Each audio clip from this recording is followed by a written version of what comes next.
Sérieux. La femme normale et lambda. C'est pour ça qu'on me paye. Tu comprends, mais... Non, ça tu le mets pas. Mais non, je le mets pas. Salut, moi c'est Alfred. Bienvenue chez Les Femmes Savantes, un podcast conçu, enregistré et monté par mes petites mains pour parler de la place des femmes dans le monde du théâtre. Aujourd'hui, nous allons parler de sentiments de légitimité, de moyens de production et de théâtre féministe. Mais pas tout à fait de la façon que j'avais envisagée lorsque j'ai décidé de créer ce podcast. Au tout début de mes entretiens, je commence toujours par des questions un peu bateaux. Des questions d'amorce, le temps de se détendre face à un micro qui est toujours un peu impressionnant. J'interroge les personnes sur leur parcours, ou leur début de journée, ou simplement je leur demande « Qu'est-ce que tu fais dans la vie ?» J'ai rencontré Aglante par hasard. Je venais faire un enregistrement avec sa colocataire quand j'ai appris qu'elle aussi était comédienne. Je lui ai naturellement demandé si elle voulait bien me répondre aussi, et elle a accepté sur le champ. Je n'avais donc fait aucune préparation avant de l'interroger, et on a commencé notre discussion en reprenant les bases. Du coup, on va apprendre à se connaître, cool. Tu fais quoi dans la vie ? Je suis comédienne. J'adore dire ça. Ouais. Ça fait pas longtemps que tu dis que t'es comédienne ? J'ai longtemps dit, je fais du théâtre. En fait, plutôt que de dire que je suis comédienne.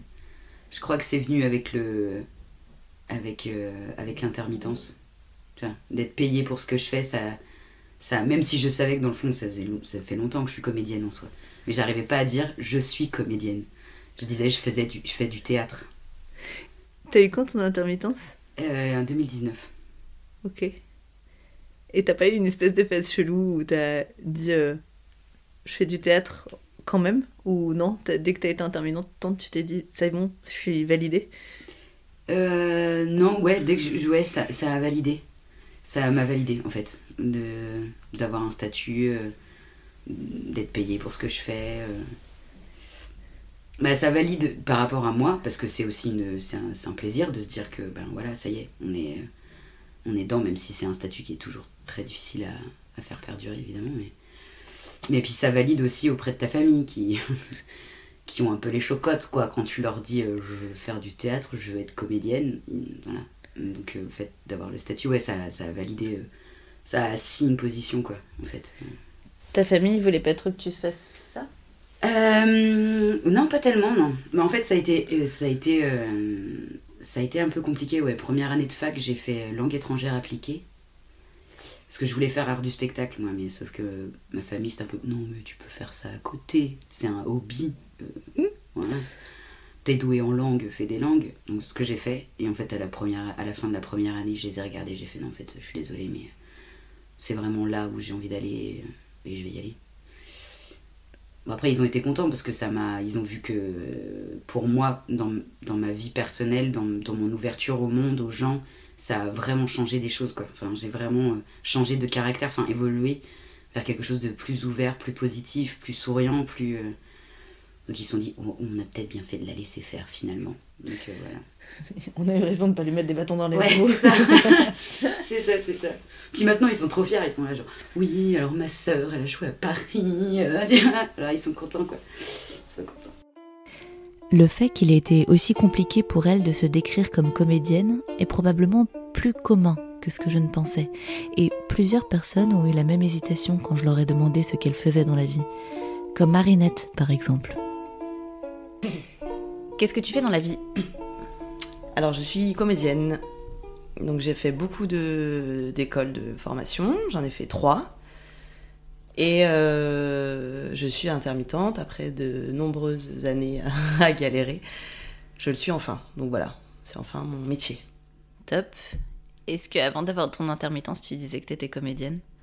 J'avais du mal. J'assumais pas. C'est-à-dire que je rigolais, je disais...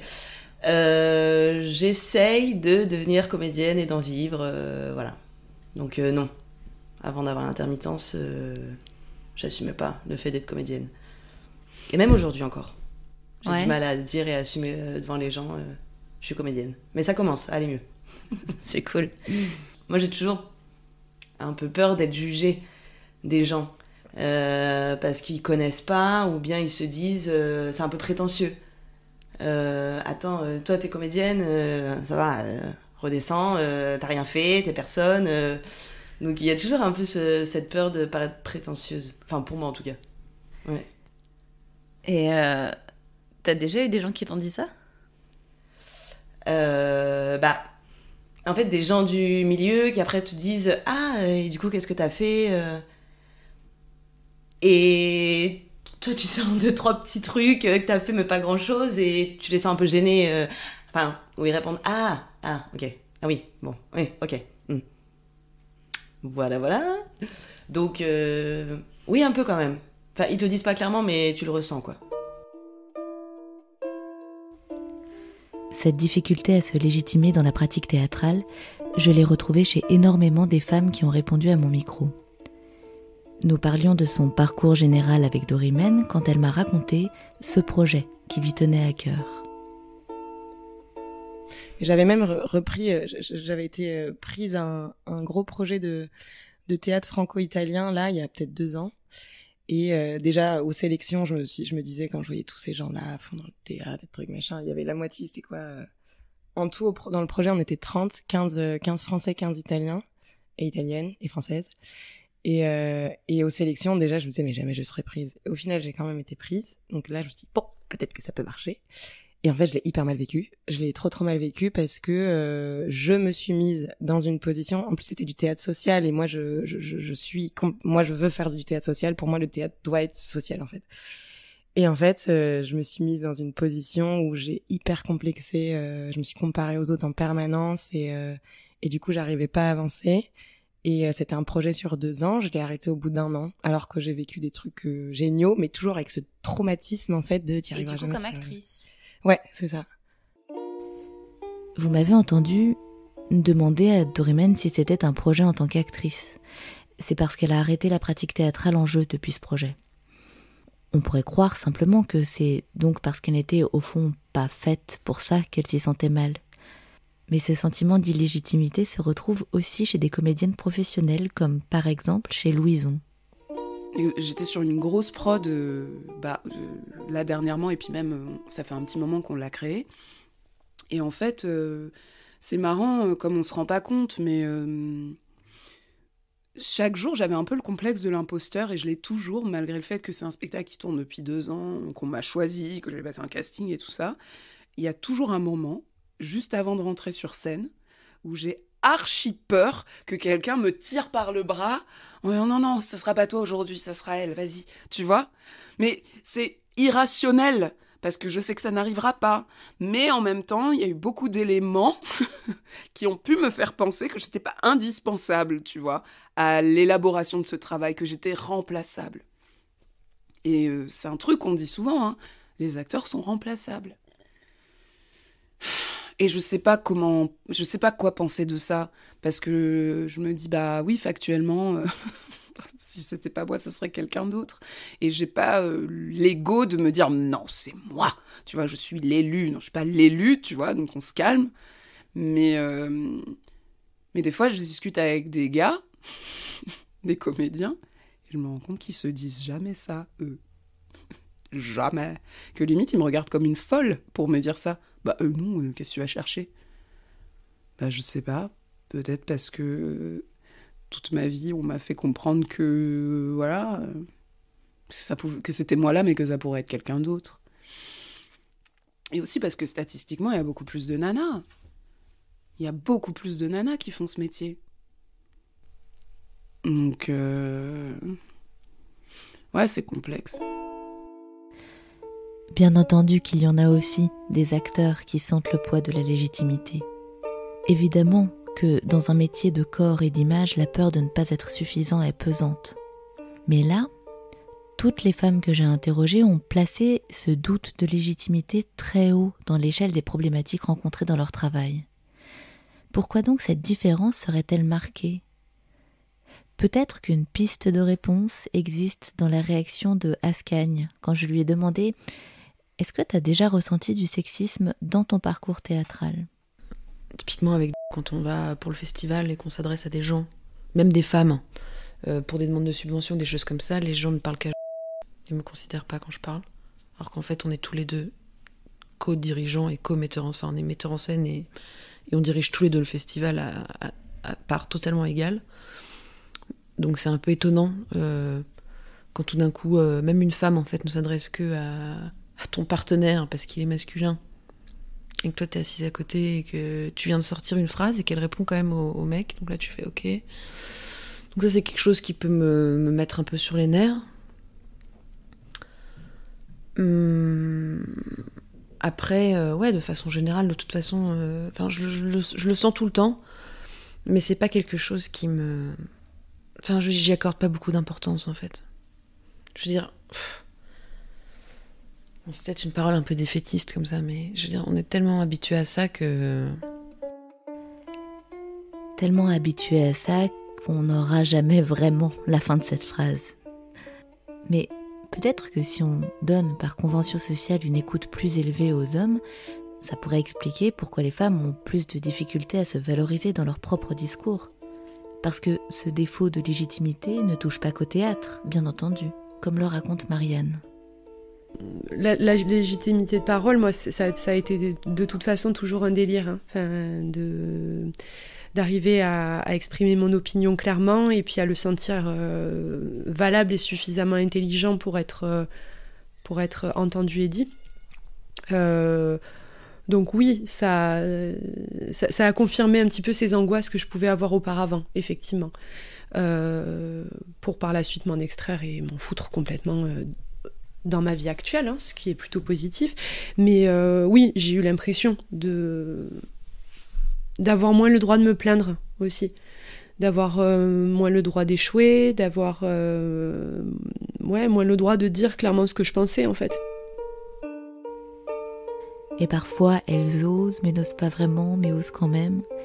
Lisette me racontait une journée où elle avait décidé, avec une amie également artiste, de participer à un événement d'accompagnement de projets audiovisuels. Et on s'est dit, c'est l'occasion à deux d'écrire un scénar et d'oser se pointer le vendredi soir à ce week-end-là, proposer notre scénar alors qu'on n'y connaît rien, on n'a aucun terme technique, on débarque dans le cinéma, on n'a jamais fait ça. Donc la veille, on se dit, allez, on y va. Et le jour même, on arrive et on se dit, ouah, non, en fait, non, on n'ose pas. On n'ose pas, donc on le fait pas. Et on se dit, on va rester tranquillement assis sur nos chaises, juste en tant que comédienne, et on verra s'il y en a s'il y a des projets qui nous intéressent, auxquels on a envie de faire partie.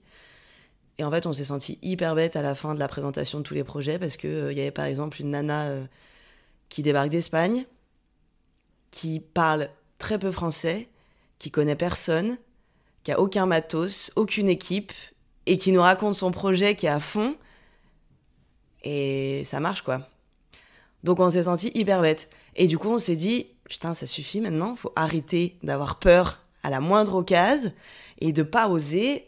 C'est bon, on ose et on verra ce qui se passe. Tant qu'on n'essaye pas, on saura pas. Et donc, on a vraiment eu ce truc où on s'est dit, mais putain, nous, on galère à oser en tant que femme, quoi. Mais ça, vraiment, hein, on se sent pas légitime pour rien. On se dit, on va pas être prise au sérieux. Donc là, on s'est dit, stop. On a notre idée de scénar, on va jusqu'au bout, mais on le fait à fond et on le fait sérieusement pour justement arriver après et voilà, et que personne puisse nous dire quoi que ce soit. Donc, voilà. À la fin de mes entretiens, je demande toujours à la personne que j'interroge si elle a quelque chose à ajouter. Elmire m'a d'abord dit non, j'ai éteint mon micro, mais d'un coup elle m'a dit « Ah si, il y a une chose dont je voulais te parler ». J'ai rallumé l'enregistreur et voici ce qu'elle m'a dit. Oui, il y a un problème dans la question des moyens de production. Je pense que les filles, on demande moins d'argent, les femmes, on demande moins d'argent. On se sent moins légitime et donc on demande moins d'argent et donc les subs vont beaucoup plus aux hommes qu'aux femmes. On a une sorte d'humilité comme ça ou de manque de légitimité qui fait qu'on n'ose pas toujours demander beaucoup d'argent. Je pense aussi que, et ça je le sens, pour l'avoir essayé de le faire en tout cas, qu'on attend des femmes qu'elles fassent des spectacles sur l'intime, sur la famille, et que si tu veux faire un spectacle politique ou sur des questions qui seraient l'apanage du masculin, tu vois, c'est beaucoup plus difficile, on te fait moins confiance. On te dit plutôt, mais pourquoi tu ferais pas plutôt un spectacle sur la famille ou sur, tu vois, sur des thèmes qui seraient féminins. Je pense aussi que, et donc c'est ça que j'ai éprouvé, que les gros spectacles avec beaucoup de monde, donc qui demandent beaucoup des plus gros moyens de production, et les moyens techniques, pareil. Un spectacle avec des moyens techniques, la technique c'est pour les mecs. Et donc une nana qui voudrait faire des spectacles avec beaucoup de technique, attention, est-ce qu'elle va réussir à s'emparer de ce gros plateau et de ces gros moyens techniques et tout ça? Est-ce qu'une nana va pouvoir faire des spectacles avec qui demandent vraiment de la vidéo, du son et tout ça? Ah non, les femmes sont nulles avec des ordinateurs et avec des machines, elles vont pas en être capables. Donc voilà, moi je pense aussi que c'est sur ces questions-là qu'il y a encore beaucoup de progrès à faire, quoi. Qu'on puisse s'emparer d'autres thèmes de société que l'intime et la famille et tout ça, et puis que les femmes aient des ambitions très fortes techniquement, ou voilà, et qu'on leur donne les moyens de production de faire ce genre de spectacle. C'est fou la question des subs, parce que je pense que en fait il y a un truc où je suppose que la hype actuelle fait qu'en vrai, il y a pas mal de subs qui vont être plutôt alloués à des meufs. Mais effectivement, comme les meufs demandent moins, a priori, il y a toujours plus d'argent qui peut faire les projets de mecs quand même. Les mecs, ils ont pas de problème, ils demandent le max, quoi. Et nous, on n'ose pas. Bon, mais ça c'est tout ce qu'on a intériorisé, tout ce qu'il faut déconstruire. C'est plus long, ça va pas se faire en 5 ans, mais ça aussi, hein, je pense que c'est en éduquant différemment et que ça part des écoles, en fait, aussi. Hein. Ouais. Puis tout un truc d'éducation générale aussi qui est très fort. T'as complètement raison.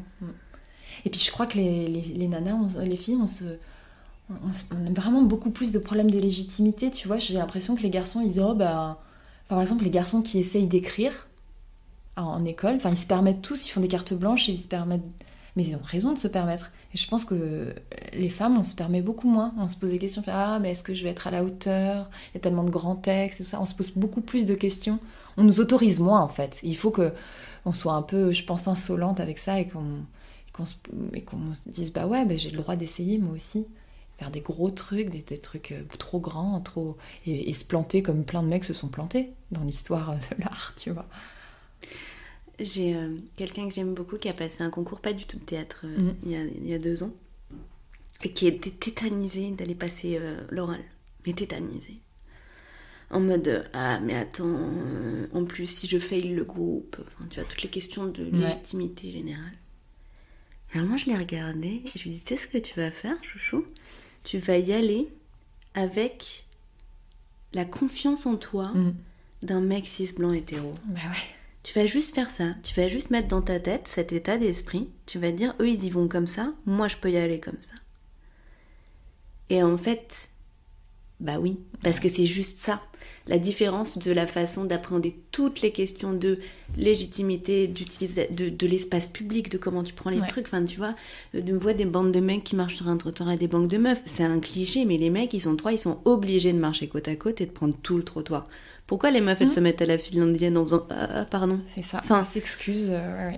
C'est juste un état d'esprit. Et en plus, je crois que si on modifie cet état d'esprit, on va sortir des vieilles catégories esthétiques de les filles et les femmes font des spectacles sur l'intime et avec des articles de journaux qui parlent d'une jolie mise en scène ou de la délicatesse. Moi, je me souviens d'ailleurs, quelqu'un qui a été un de mes intervenants à l'école qui m'avait dit à propos de ma carte blanche, c'est féminin au bon sens du terme. Mais qu'est-ce que ça veut dire, le mauvais sens du terme féminin ? Et qu'est-ce que ça veut dire, d'ailleurs, féminin au bon sens du terme ? C'est ça, ce serait, je pense, une forme d'élégance, de délicatesse. Mais en fait, je crois que tout ça, c'est parce qu'on est emprisonné dans... Je pense que c'est lié aussi aux moyens de production, en fait. C'est la même question que l'émergence. C'est qu'on dit, les jeunes, maintenant, ils font des spectacles avec une esthétique brute et une table et 6 chaises. Oui, ils n'ont pas les moyens. Donc, finalement, ça fait un nouveau type d'esthétique et tous les spectacles se ressemblent. Et il faut faire gaffe, à mon avis, à ce qu'il ne se passe pas la même chose pour les spectacles de femmes, quoi. En fait, je pense que les femmes devraient faire les spectacles qu'elles ont envie de faire, c'est tout. Et qu'il faut qu'on leur donne la visibilité de faire les spectacles qu'elles ont envie de faire et pas des spectacles de femmes. En fait, quand ça deviendra un non-sujet, voilà, c'est qu'on aura bien avancé. Quand ce sera un non-sujet, c'est qu'on aura bien avancé. Mais pour le moment, c'est le sujet principal de mon podcast, le féminisme. C'est même ce qui fait le sens de mon travail. C'est pourquoi j'ai demandé à Flore si elle pensait qu'on attendait des femmes qu'elles fassent des projets féministes. Je sais pas, mais on va vite lui poser des questions sur les femmes, ou le fait qu'elles aient une femme, alors que quand un mec fait un projet, on lui demande rarement, mais pourquoi en tant qu'homme, vous avez... Enfin, tu vois, je pense qu'on va vite lui mettre des questionnements féministes, alors qu'en fait, elle voulait peut-être parler, je sais pas, d'écologie, et que, tu vois, des fois j'entends ça un peu dans les interviews où t'as des femmes qui ont fait un truc, et ça revient sur... En fait, on peut pas y échapper, quoi. J'ai l'impression que nous, on peut pas échapper à une lecture féministe, alors que peut-être des hommes pourraient. C'est l'impression que j'ai. J'ai l'impression aussi qu'en ce moment, si on dit ou qu'on est dans du féminisme, tu vois, en tout cas dans un truc féministe, dans un projet, quel qu'il soit, on peut aussi avoir de genre de retour de c'est la mode ou... Enfin, tu vois, dans tous les cas, je pense qu'on peut pas y échapper et quand c'est affirmé, il faut vraiment prouver que ça vaut la peine et que tu as un truc en plus à dire parce que tout le monde a bizarrement l'impression qu'on a déjà fait le tour de la question. J'ai l'impression, alors que moi-même, je t'ai dit au début, enfin, ça ne fait que s'ouvrir, quoi, tu vois. Donc voilà. Mais par exemple, mon projet de fin d'études, j'avais pris 4 mecs et une fille. Et j'avais choisi une prof pour me suivre. Et elle m'avait dit, mais si t'es féministe, pourquoi t'as pas pris que des femmes ? Et ça m'avait fait chier, tu vois. Et après, du coup, j'avais réfléchi et je me suis dit, bah, si je suis féministe, peut-être c'est diriger 4 mecs, ça me fait du bien, tu vois. Et puis peut-être, en fait, j'avais pas envie que ça soit des femmes, parce que... Tu vois ce que je veux dire ? C'était un peu réducteur comme cliché. Est-ce qu'un projet féministe, c'est un projet qu'avec des femmes ? Je sais pas, tu vois. Qu'est-ce donc qu'un projet féministe ? Comment le définir ? Quelle est sa place ? Est-il mis en valeur ? Ascagne a eu accès à beaucoup de dossiers artistiques de spectacles et elle nous raconte. J'ai travaillé en fait avec une nana pour qu'elle devienne directrice de théâtre l'année dernière. Je l'ai assistée pendant 1 mois et demi et elle est devenue directrice.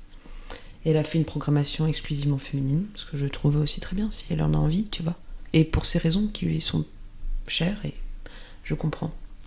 Néanmoins, j'ai lu des dossiers donc, de metteurs en scène, metteurs et metteurs, par milliers. J'ai peut-être lu, je sais pas combien de dossiers où c'était « Je vais travailler sur les violences faites aux femmes, je vais travailler sur la question du corps de la femme, je vais travailler sur la question de la sororité. » Donc ça va être des sorcières qui... Et en fait, à la fin, j'étais là, mais...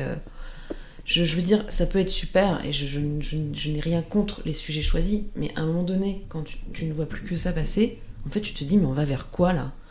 Moi, j'ai pas forcément envie de voir des spectacles faits par des femmes, pour des femmes, sur des questions de sorcières, en fait. Je veux dire, je veux bien en voir comme je voudrais bien voir aussi autre chose, enfin, je veux dire, Et je trouve ça bien aussi, j'ai rien contre les filles qui travaillent sur ces choses-là, mais j'ai aussi l'impression que là, il y a une espèce d'effet de mode, quelque chose où on rentre...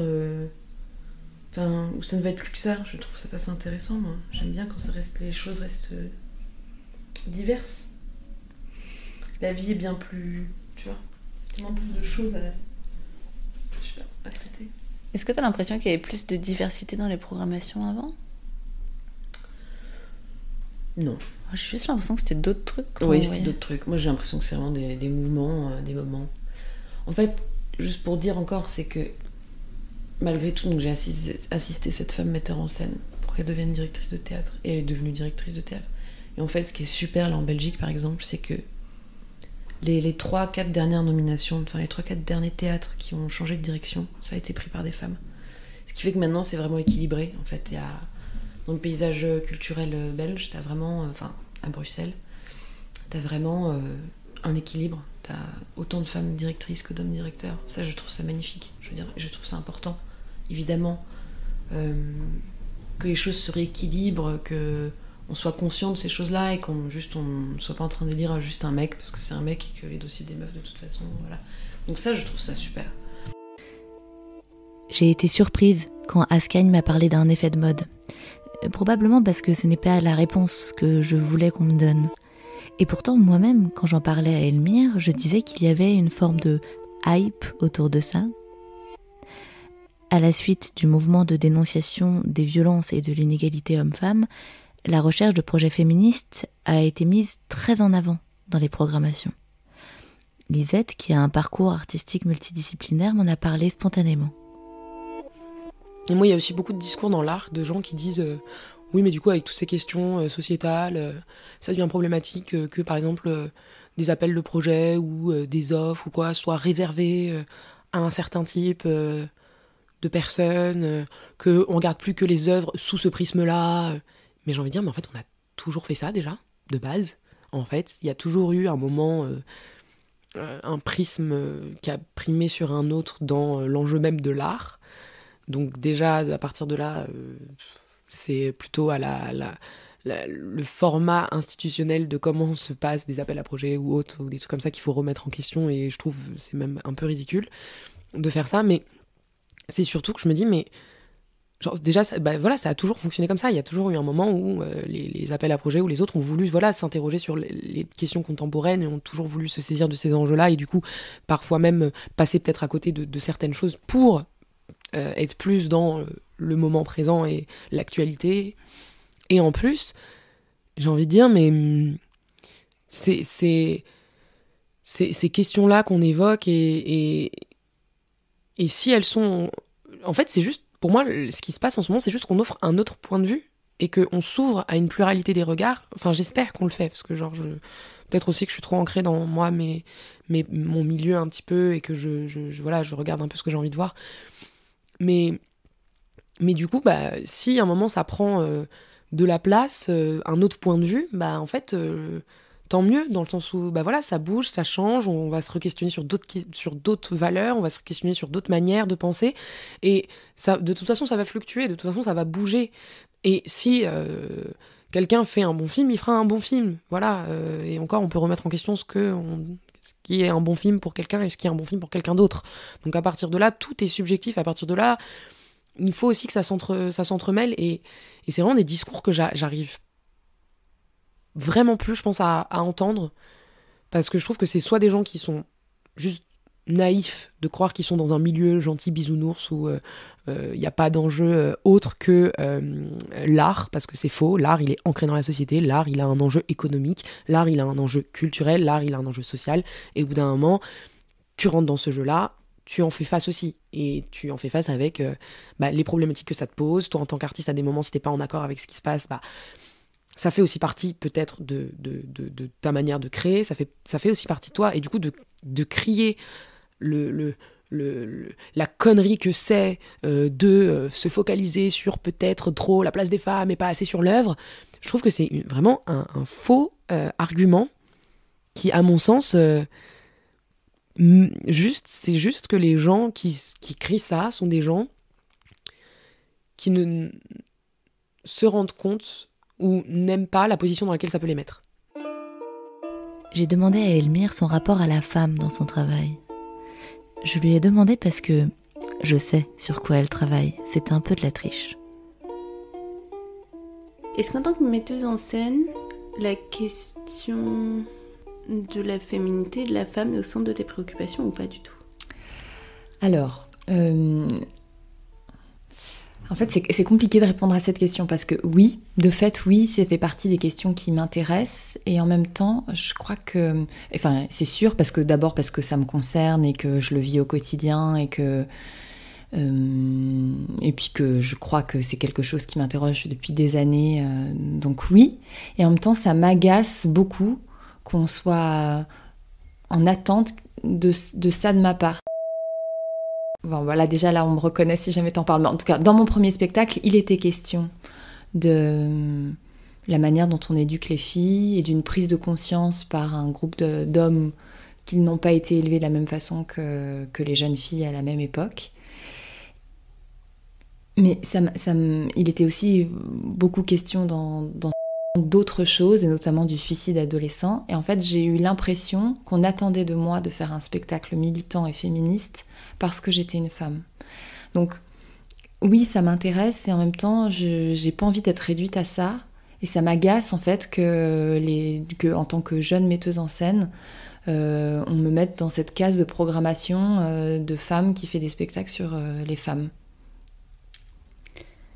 Est-ce que tu as l'impression qu'on attend des metteuses en scène qu'elles soient féministes et pas des metteurs en scène ? Oui, complètement. Et du coup, j'ai l'impression que c'est devenu comme un tiroir marketing pour les programmateurs. Il leur faut leur spectacle féministe dans l'année. Et donc ça encore, c'est un problème, puisqu'en fait, on ne programme pas des femmes parce qu'elles sont douées et parce qu'elles sont des artistes intéressantes, mais parce que c'est un sujet d'actualité. Et donc, il faut qu'ils soient représentés en termes de programmation. C'est assez rigolo parce que, en fait, ce truc de... En tant que metteuse en scène, j'en ai hyper marre qu'on me demande de faire des trucs féministes. En fait, c'est un truc qui est venu dès la première interview que j'ai faite d'une meuf qui faisait aussi de la mise en scène et du jeu. Et alors, moi, ça m'arrive maintenant de poser la question cash, de dire est-ce que tu as l'impression qu'on te demandait... Enfin, que c'est important de faire des spectacles féministes, et qu'on attend ça de toi. Mais en fait, tout le monde y vient tout seul. Enfin, toutes les meufs y viennent toutes seules. Toutes les meufs qui font de la mise en scène, elles sont en mode, mais sérieusement, même des meufs qui ne font que des spectacles assez militants, en fait. Mais déjà, oui. En fait, déjà, il y a cette question-là. C'est-à-dire qu'on peut faire des spectacles qui sont... Enfin, ça veut dire quoi, féministe, en fait ? C'est ça aussi. C'est que j'ai l'impression qu'on attend des femmes, qu'elles soient militantes, des femmes metteuses en scène, qu'elles soient militantes. Et j'ai l'impression qu'on peut faire des spectacles qui sont féminins et féministes, parce que je crois que c'est difficile en tant que femme de faire des spectacles qui ne sont pas... Enfin, ça pose la question de ce que c'est les caractéristiques du féminin et de ce que c'est que le féminisme. Mais en tout cas, j'ai l'impression qu'on attend vraiment des femmes qu'elles fassent des spectacles militants. Et pas juste politiques d'ailleurs, militants. Et c'est ça le problème, je trouve. Je trouve qu'on ne demande pas ça aux hommes, pas systématiquement. Et ça, je trouve que c'est assez agaçant, ouais. Ouais, je comprends. C'est hyper... Enfin, moi aussi, ça m'agace. En fait, je suis étirée et étriquée entre, d'un côté, le fait que je trouve ça hyper chouette, qu'on ouvre les programmations aux meufs, que moi, je trouve ça vachement bien qu'on fasse des quotas pour forcer de faire rentrer des meufs dans cette institution. Parce qu'en fait, sinon, elles ne rentrent pas. Et en même temps, de me dire, mais c'est un truc de dingue, même en ouvrant cette porte, tu l'ouvres, mais sous des conditions extrêmement spécifiques. Et on te dit, oui, tu peux rentrer, carrément, vas-y, rentre. En plus... Même limite, certains vont me dire ouais, maintenant il y en a que pour les meufs, c'est chiant, tu vois, parce qu'il y a une thématique actuelle. Et du coup, on t'ouvre la porte, mais on te dit par contre, c'est sous tel critère. Ouais, complètement. Enfin, t'es quoi ? T'es un programmateur ou un videur dans une boîte de nuit qui me dit que je rentre pas parce que j'ai pas de basket ? Exactement. Enfin, c'est très... Mais moi, ça me rassure que tu me dises que dans toutes tes interviews ce soit revenu, ou en tout cas que ça... Parce que j'ai même l'impression que c'est quelque chose qui, là encore, a été intégré par les femmes, et que parfois même mes consoeurs pourraient me reprocher, certaines, je veux pas faire de généralité, tu vois, mais certaines consoeurs pourraient même me reprocher ça. Et c'est vrai qu'on a une responsabilité particulière, mais en fait, je crois que j'ai juste envie d'être une artiste qui mène sa route et qui fait les spectacles qu'elle a envie de faire. Et pas que ce soit une condition, tu vois, que ce soit pas « Ah, on te donne un peu de visibilité, mais du coup, il faut que ce soit pour faire ce type de spectacle qu'on attend, là, en ce moment, parce que c'est dans l'air du temps. » Et c'est très bien que ce soit dans l'air du temps, mais moi, je me méfie de la récupération un peu marketing de ça. Cette définition évoquée de « qu'est-ce que c'est qu'un spectacle féministe ?» m'a fait penser à ce moment de mon entretien avec Elkmen qui me parlait d'un spectacle sur lequel elle travaille. Pareil, la nana avec laquelle j'ai bossé, qui ne pensait pas faire un spectacle féministe, qui pensait juste faire un spectacle qui parle d'elle et de ce qu'elle a envie de dire, peut être appelé spectacle féministe. Alors qu'en fait, c'est juste une femme qui met en scène des femmes dans un texte qu'elle a écrit. C'est tout. Et je pense qu'elle avait vraiment aucune prétention à en faire un texte féministe. Et tout de suite, comme c'est que des meufs au plateau, c'est ce que je te disais au début, j'ai hâte du jour où ce sera plus politique d'être que des meufs au plateau. D'un coup, ça devient politique, alors que c'est une fille qui est apolitique complètement, qui ne veut pas du tout rentrer dans ce genre de choses, qui monte apparemment des spectacles féministes, mais qui lit Marie-Claire sans problème, et qui, tu vois, n'a aucun... qui est quand même dans des réflexion féministe sur le monde et tout ça, mais qui ne veut pas faire de l'art politique. Béline fait partie des personnes auxquelles j'ai demandé directement si on attendait d'elle qu'elle mette en scène des projets féministes. Est-ce que tu as l'impression, en tant que metteuse en scène, qu'on attend de tes spectacles que ce soit des spectacles féministes ? Parfois oui. D'ailleurs, je me suis déjà fait reprocher le fait d'avoir une non-parité au plateau. Je me dis, mais en fait, est-ce que c'est pas le projet qui importe ? Et puis je suis une femme et enfin à un moment donné, je vais pas choisir des projets pour qu'il y ait un nombre égal au plateau d'hommes et de femmes, quoi. Ouais. Donc déjà dans la distribution et ensuite dans le propos aussi, ouais.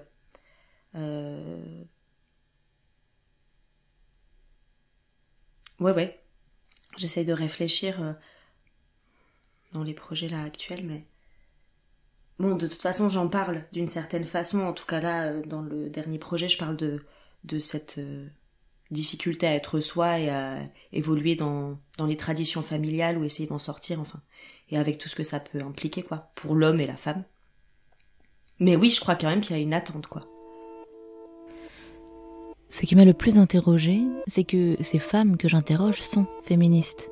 Elles travaillent même parfois sur des sujets très militants. Et pourtant, quelle que soit leur maîtrise du sujet, on pointe encore des manquements supposés, comme me le raconte Lucinde.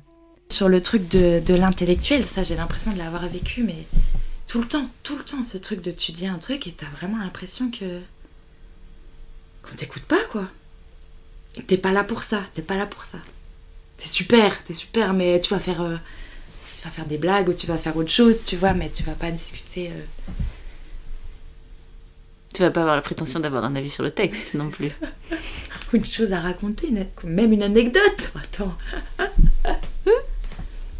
Ouais, c'est plutôt à cet endroit-là où tu vois, où quand je faisais encore des spectacles en mise en scène, les retours des gens, de comment on te parle, comment des programmateurs te parlent de ton spectacle, enfin, dans les rapports, je tombais un jour sur un programmateur on était deux à mettre en scène.